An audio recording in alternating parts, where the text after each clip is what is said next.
Elizabeth Warren's famous selfie line is almost as long as the road to the White House, but voters here say they think she has what it takes to go head-to-head against President Donald Trump. Former Vice President Joe Biden did not reach the threshold that he needed. I'm in a room of 604 people, so he needed 91 to hit that 15%. Your fundraising has been really strong in Iowa. The last Des Moines Register poll, you slipped up a little bit. Is there a disconnect there?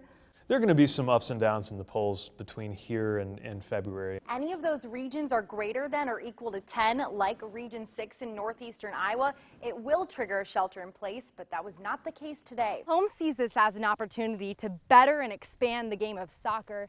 He and city leaders still say that the $60 million plan is pretty ambitious. This is the chance for senators to make their final arguments on this bill. It's the furthest it's gone, and right now they're up there going back and forth. And I talked to a soybean farmer today, and we were kind of joking around about how farmers are already good at social distancing, since for many of them it's a one-man job. We were just talking to members of the congregation inside, and they were telling us that they're just in absolute disbelief over this loss of a staple in their community. And although the Capitol halls might be empty right now, the lawmakers are still getting very involved and want to be a part of the decision-making process when it comes to the state's response to COVID-19.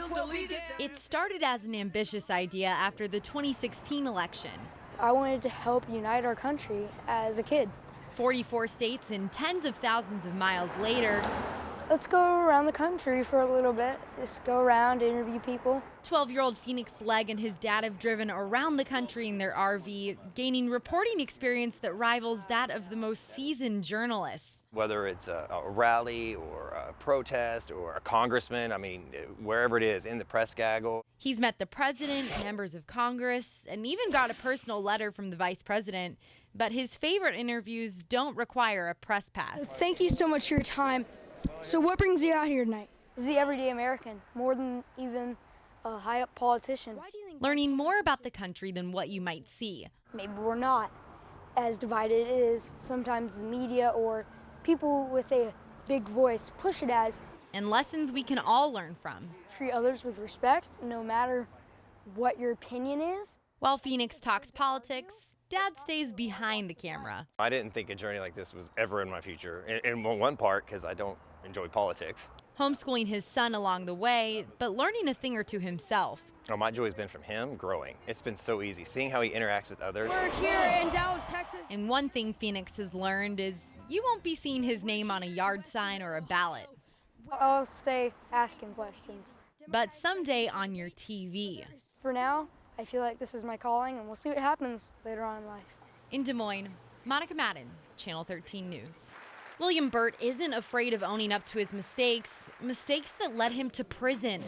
I went 4 times, so it took that many times for me to really wake up. But when he was behind bars, he discovered a talent. I'm very blessed. Barbering. You're official when you have the barber pole in your shop. Something that ignited a sense of purpose in him. It came to a point to where I had to make a decision if I wanted to keep treading backwards or if I really wanted to try to gain some ground. Now Burt is trying to gain some miles. I can take it anywhere. With his new wheels. The convict turned barber has dreamed up a plan to take his talents to the streets with what you could call the Barbermobile. I want my clients comfortable. From bringing his services to people with disabilities to small towns without a barbershop. That's where Cut Kings would fit in and try to fill that gap. Now, the one problem with Burt's big idea is having a mobile barbershop isn't legal, but he's hoping lawmakers at the state capitol will fix that. It passes into law finally, but legislation is making its way through both chambers to change that, all in hopes of allowing people like Burt to freshen up some hairdos on the fly. This is enabling people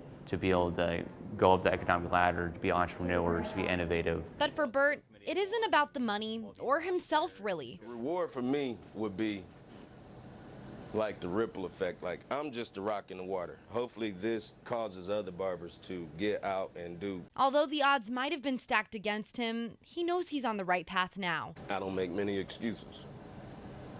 As you can see, I'm here. I got 5 or 6 felonies, 4 trips to prison. I could have been quit, but I'm here, so. At the State House, Monica Madden, Channel 13 News. That could make for a long night if we do exceed those numbers as voters try to decide who they want to caucus for. But 2 Iowans I spoke with actually had a harder time choosing their party than the candidate. I didn't leave the Republican Party, but they sure left me. When I started out, looking into politics, I couldn't figure out why we were Democrats. Meet Lisa Fleshman and Frank Morin. Lisa was raised Republican, Frank a Democrat. But as they grew up, they outgrew the family political preference. It's not the party of Bob Ray. This is definitely not the party of Lincoln. I don't know what's happened to them, but they are unrecognizable to me. I don't recognize that party. I can't feel angry at them because I don't recognize them. It's so far left. In a time of strong partisan divide, these two swapped sides. A very us versus them type of mentality. And I thought, the people who think differently than you are not your enemy. Let's go change the world. For Lisa, the switch came during President Barack Obama's first term. When I changed my party affiliation, it was absolutely about doing the right thing. It was about my values. It was about who I was as a person. That was a hard sell to her Republican friends and family. Thought I was making a huge mistake and that I had gone over to the other side. Everybody gets covered by health care. The other side that didn't match Frank's values. You're hearing free health care for all. Nothing's free. Somebody's going to have to pay for it.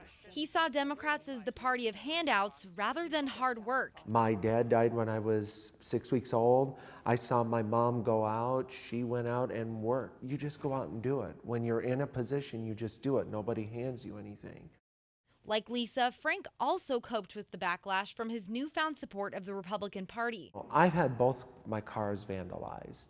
I've had my life threatened. All because I'm a Donald Trump supporter. Despite the resistance, both say their values are what convinced them to change parties. Our values are not the kinds of things that shift back and forth and back and forth. Who we vote for might. That's what Drake political science professor Arthur Sanders says makes Frank and Lisa unique. You get practically no ticket splitters these days. In 2008, active voters were split pretty evenly in the thirds, about 30% Republicans, 35% Democrats, and 35% independents. There were only slight differences by 2016.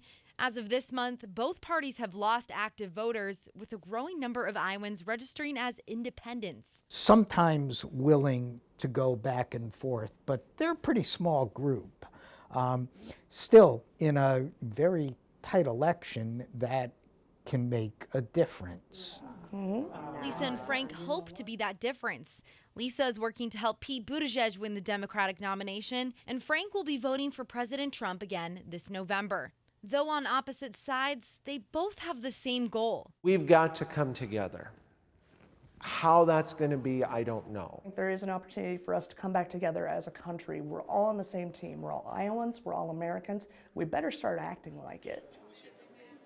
Now tonight, Lisa will be working as a precinct captain for Pete Buttigieg and hoping for voters to join that side with her. Frank, on the other hand, he is busy with work, so he will not be attending a Republican caucus, which, as a reminder, are still happening. He says he's pretty confident that President Donald Trump will win those Republican caucuses.